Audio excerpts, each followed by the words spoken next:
ناعمة لسعيها راضية في جنة عالية لا تسمع فيها لاغية فيها عين جارية فيها سرر مرفوعة وأكواب موضوعة ونمارق مصفوفة وزرابي مبثوثة وجوه يومئذ مسفرة ضاحكة مستبشرة مسکراتے چمکتے دمکتے خوبصورت حسین جتنے بھی لفظ لاؤ وہ جنت کے حسن کو نہیں بیان کر سکتے کہ اب ان کے حسن میں اللہ کا نور شامل ہو چکا ہے. اسے کیسے میں بیان کر سکتا ہوں اور کوئی کیسے بیان کر سکتا ہے؟ یہ سارا کام مکمل ہو چکا ہے. اب اندر چلو دروازہ بند، اندر چلو دروازہ بند. اب سارے آئیں گے حضرت آدم علیہ السلام کے پاس. بابا جان آپ ہمارے پہلے ابا، آپ ساری کائنات کے ابا، برائے مہربانی آپ ہمارے لیے جنت کا دروازہ کھلوائیں. تو آدم علیہ السلام فرمائیں گے بیٹو میں نے تمہیں نکلوایا تھا، میں تمہیں نہیں داخل کر سکتا. اذهبوا الى غیری، جاؤ کسی اور کے پاس. پھر خلیل اللہ، پھر کلیم اللہ، پھر صفی اللہ، پھر نجی اللہ اور پھر روح اللہ. سب ہاتھ کھڑے کریں گے نہ بھائی نہ، ہمارے بس کا نہیں، ہمارے بس کا نہیں ہے. عیسیٰ علیہ السلام ان سے کہیں گے میں تمہیں پتہ بتا سکتا ہوں. تو بتاؤ، بتائیں. کہیں گے جاؤ محمد صلی اللہ علیہ وسلم کے پاس، وہ کھلوا سکتے اور کوئی نہیں کھلوا سکتا. تو سارے آپ کے پاس آئیں گے، یا رسول اللہ، یا حبیب اللہ، جنت کا دروازہ بند ہے، اندر جانا ہے. آپ کہیں گے میں کھلواؤں گا. پھر آپ اللہ کے سامنے سجدے میں پڑیں گے، اللہ کی تعریف کریں گے. اللہ فرمائے گا ارفع راسک کل توتا اشفا تو شفا، سر اٹھا مانگ ملے گا، شفاعت پر قبول ہوگی. تو اللہ تعالیٰ کے بارگاہ میں عرض کریں گے یا اللہ دروازہ کھول. تیرے بندے اندر جانا چاہتے ہیں. تو اللہ تعالیٰ کہے گا تو افتتاح کر، فیتا کاٹ فیتا. اب فیتا نہیں کٹا جانا تو فیتا کاٹ. تو میں تیار. تو جنت سے سواری آئے گی اور آ کر آپ کے سامنے جہاز کی طرح لینڈ کرے گی. آپ اس پر سوار ہوں گے، وہ کھڑی ہو جائے گی. اس کی جو رسی ہے وہ ایسے زمین پر گر جائے گی. جب وہ سواری ایسے کھڑی ہوگی تو رسی ایسے گرے گی. تو بڑے آدمیوں کا ڈرائیور بھی بڑا ہوتا ہے، بڑے سردار کا ڈرائیور بھی امان کا نہیں ہوتا، وہ نخرے بھی نہیں مکدے. تو سب کی نظریں پڑیں گی اب یہ کون پکڑے گا، یہ رسی کون پکڑے گا. عرب و عجم کتھا ہے، سید بھی ہیں، آل رسول بھی ہیں، صحابہ ابو بکر جیسے بھی ہیں، عمر عثمان علی جیسے بھی ہیں، اولاد بھی ہے، حسن حسین بھی ہیں. لیکن کیا اعلان ہوگا، کیا کہا جائے گا کہ بلال کو بلایا جائے اور یہ رسی بلال حبشی کو پکڑائی جائے. ہاں بلال نے بہت دکھ دیکھے تھے. بلال مکے کی گلیوں میں جیسا گھسیٹا گیا کوئی نہ گھسیٹا گیا، جیسے کوڑے پڑے کسی کو نہ پڑے، جیسے گرم ریت سے پھینکا گیا کسی کو نہ پھینکا گیا. ہر آدمی کہیں نہ کہیں جا کے خم کھا گیا تھا. واحد بلال تھا جو یہ کہتا تھا جتنا مارو گے اس زبان سے احد کے سوا کچھ نہ نکلے گا. احد وہ پھر مارے کہتے احد، وہ پتھر مارے گئے احد، وہ ریت میں گراتے کہتے احد، وہ انگاروں پہ پھینکتے کہتے احد، ان کے کوڑے پڑتے کہتے احد، وہ گلیوں میں گھسیٹتے کہتے احد احد احد. اس توحید کے انوکھے اقرار نے اللہ تعالیٰ کے دربار میں کیا قبولیت بخشی ہے کہ آؤ بلال کو یہ رسی پکڑاؤ، یہ چلے گا. بھائیو حضرت محمد صلی اللہ علیہ وسلم ایک پاک زندگی دے کر گئے ہیں. وہ میرے اور اللہ کے درمیان واسطہ ہیں. اللہ کی شناسائی شکل صورت پر نہیں، حسب نسب پر نہیں، عہدے ملک اور مال پر نہیں. اللہ کی شناسائی صرف حضرت محمد صلی اللہ علیہ وسلم کی پاک زندگی کے ساتھ ہے. مرد اپنائیں بلند ہو جائیں، عورتیں اپنائیں بلند ہو جائیں. یہ حبشی ہے، غلام ہے، غلام سادہ ہے. اس کو جنت میں نبی کا ڈرائیور بنا کے بھیجا جا رہا ہے. اور آپ نے کہا میں آؤں گا اور دروازے پہ دستک دوں گا اور میرے لیے دروازہ کھلے گا. اندر سے رضوان پوچھے گا کون ہے، میں کہوں گا محمد رسول اللہ ہے صلی اللہ علیہ وسلم. وہ کہے گا یا رسول اللہ آپ کے اللہ کا فرمان تھا جب تک میرا حبیب نہ آئے دروازہ نہیں کھولنا. میں آج کھول رہا ہوں، آئندہ میں کسی کے لیے نہ کھولوں گا. وہ کھولے گا، آپ جائیں گے. اور آپ نے کہا میرے ساتھ میری امت کے غریب لوگ پہلے ہوں گے اور مالدار پیچھے ہوں گے. میں چل رہا ہوں گا، اچانک ایک عورت آئے گی اور مجھ سے بھی آگے چلی جائے گی، تو میں اس سے کہوں گا بیٹی تو کون ہے، تو کون ہے؟ مجھ سے بھی آگے کہے گی یا رسول اللہ آپ کی بیٹی ہوں، آپ کی امت کی ہوں، میں وہ ہوں جس کا خامن جوانی میں فوت ہو گیا، بچوں کی تربیت کے لیے اپنے جذبات کو اپنے سینے میں دفن کر دیا اور اپنے بچوں کی تربیت میں اپنی جوانی کو گلا دیا اور دوسری شادی نہ کی، میں وہ ہوں۔ اللہ کا نبی فرمائے گا مرحبا مرحبا، چل چل چل، یہی مقام ہے تیرا۔ یہ اللہ کے محبوب ہے، واحد ہستی جو ہاتھ سے پکڑیں گے اور جنت تک پہنچائیں گے۔ اس کے علاوہ جس کو بھی ہاتھ پکڑایا اٹھا کے جہنم میں پھینک دے گا۔ جس کے بھی پیچھے چلیں گے خوفناک محیط ناکامیاں ہمارا مقدر ہیں۔ دنیا پہ دھوکہ نہ کھانا چاہیے بھائیو، اللہ نے دنیا کو امتحان کی جگہ بنایا ہے، نافرمانوں کو بھی دیتا ہے، فرمانبرداروں کو بھی دیتا ہے۔ فرعون کو شاہی عطا فرمائی، سکندر کو ساری دنیا کا فاتح بنا دیا، تیمور جیسے ظالم کو ساری دنیا اس کے لیے مسخر کر دی، چنگیز خان جیسے ظالم کے لیے فتوحات کے دروازے کھول دیے، کھوپڑیوں کے مینار بنا دیے۔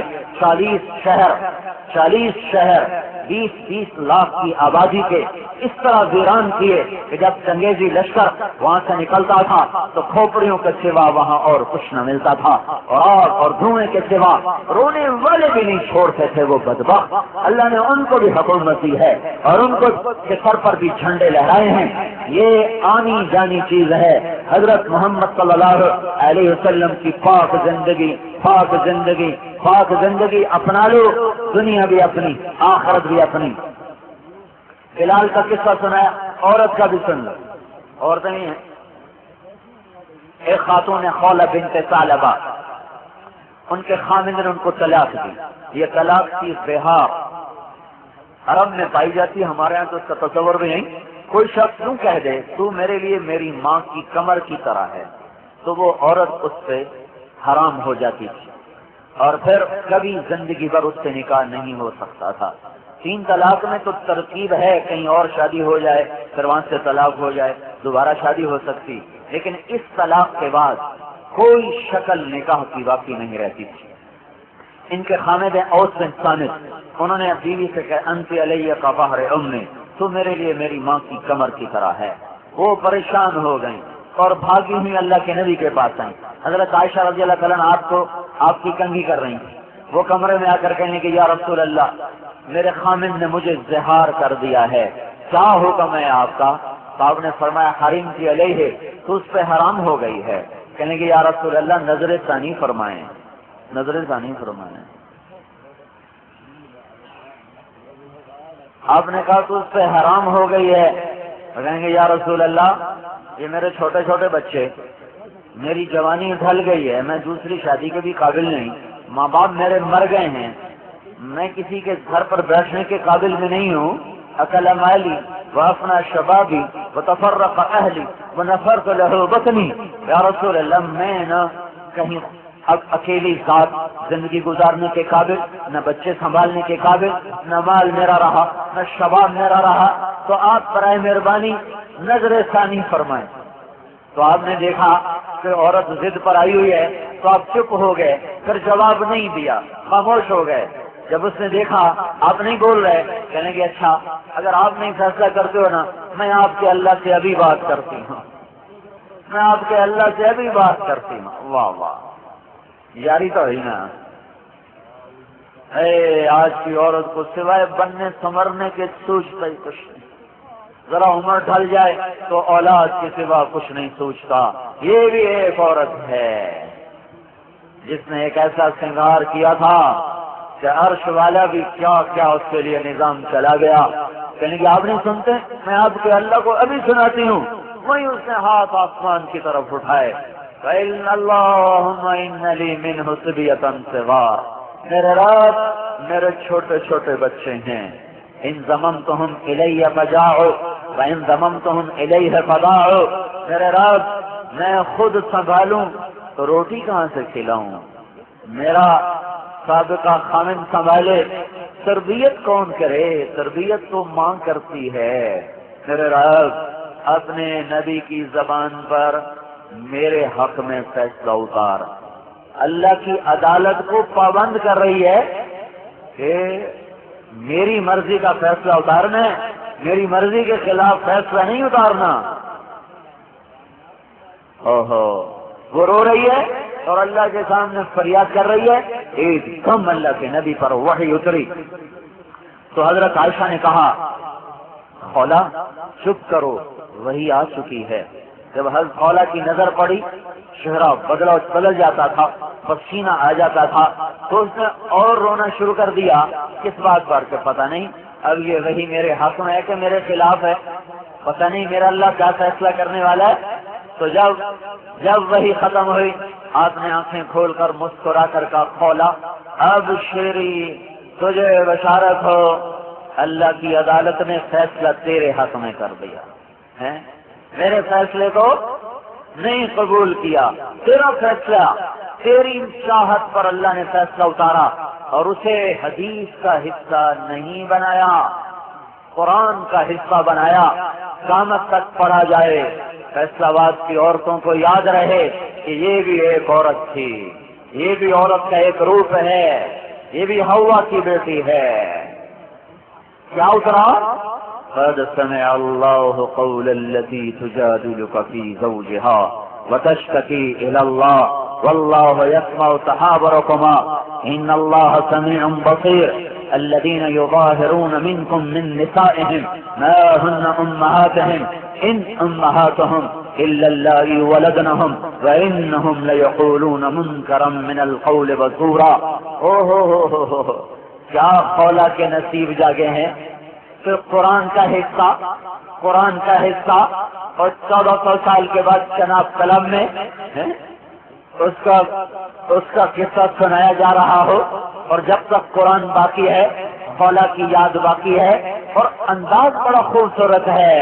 کاش ہم قرآن سمجھتے. ہائے ہائے، پیسے کمانے کے لیے انگریزی پڑھ لی ہیں تو تھوڑا سا قرآن بھی پڑھ لیتے اور نہیں تو ترجمہ ہی پڑھ لیتے. چلو عربی ہر کوئی کون پڑھے، وہ ترجمہ ہی پڑھ لیتے کہ میرا رب مجھ سے کیا کہتا ہے. سارا قرآن چھوڑ دو، صرف یا ایھا الذین آمنو تو پڑھ لو. اور جب اللہ کہتا ہے نا یا ایھا الذین آمنو، اے ایمان والو، تو صرف مجھ سے بات کرتا ہے، صرف آپ سے بات کرتا ہے. جب قرآن کہتا ہے یا ایھا الناس، تو اللہ ساری دنیا سے بات کرتا ہے. جب اللہ کہتا ہے یا ایھا الذین کفروا، تو اللہ صرف کافروں سے بات کرتا ہے. جب اللہ کہتا ہے یا اہل الکتاب، تو صرف اللہ تعالیٰ اہل کتاب یہودیوں اور عیسائیوں سے بات کرتا ہے. جب اللہ کہتا ہے یا ایھا الذین ہادوا، تو صرف یہودیوں سے بات کرتا ہے. جب اللہ کہتا ہے یا ایھا الذین آمنو، ایک بات بتاؤں، اللہ اوروں کو کہتا ہے یا اہل الکتاب، اے کتاب والو، تو ہم بھی تو کتاب والے ہیں. اللہ ہمیں بھی کہتا ہے یا اہل الکتاب، اے کتاب والو. اللہ نے ہمارے ساتھ کیا کیا ہے؟ یا ایھا الذین آمنو، سب سے خوبصورت خطاب، اے کتاب والو.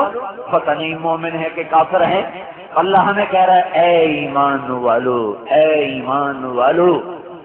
اور کم از کم یہ تو میں پڑھ لیتا کہ میرا اللہ جو مجھ سے بات کر رہا ہے، میں دیکھوں تو صحیح یہ کیا کہہ رہا ہے. یہ جو کاروباری لوگ ہیں جن کے باہر کاروبار ہے، ان کا ای میل جب آتا ہے تو کیسے پڑھنے کے لیے بےتاب ہوتے ہیں. دیکھو اب کون سا آرڈر آیا ہے، کتنے ڈالر کا آیا، کتنے یورو کا آیا.